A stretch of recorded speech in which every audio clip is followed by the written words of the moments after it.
بسم اللہ الرحمن الرحیم۔ سیدہ عائشہ صدیقہ رضی اللہ تعالی عنہ فرماتی ہیں کہ امام الانبیاء حضرت محمد الرسول اللہ صلی اللہ تعالی علیہ وسلم نے فرمایا کہ ان اللہ رفیق، بے شک اللہ تعالی نرمی کرنے والے ہیں، وَيُحِبُّ الرِّفْقَ فِي الْأَمْرِ كُلِّهِ، اور ہر معاملے میں اللہ نرمی کو پسند کرتے ہیں۔ تو نرم دلی یہ ایک اللہ تعالیٰ کی ذات کی طرف سے انسان کے لیے بہت بڑی نعمت ہے کہ اللہ کسی انسان کے دل کو نرم بنا دے، اور نرم دل انسان اور نرمی کرنے والا انسان، اس کو اللہ تعالیٰ وہ کچھ عطا کرتے ہیں اس نرمی کرنے پر کہ جو اللہ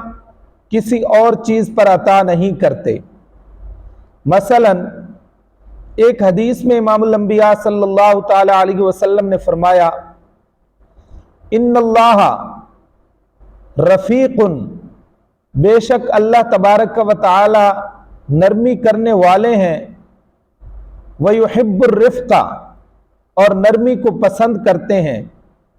وَيُعْطِي عَلَى الرِّفْقِ، اور نرمی پر اللہ تعالیٰ وہ کچھ عطا کرتے ہیں مَا لَا يُعْطِي عَلَى الْأُنْفِ، کہ جو سختی پر عطا نہیں کرتے،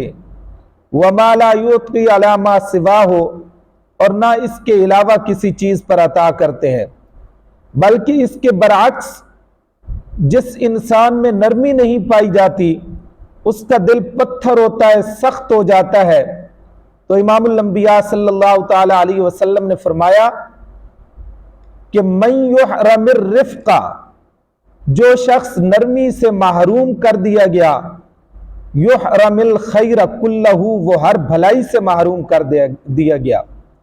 تو نرمی ایک اللہ تبارک و تعالی کی ذات کی طرف سے ایک عظیم نعمت ہے کہ کسی انسان کے دل کو اللہ تعالی کی ذات نرم بنا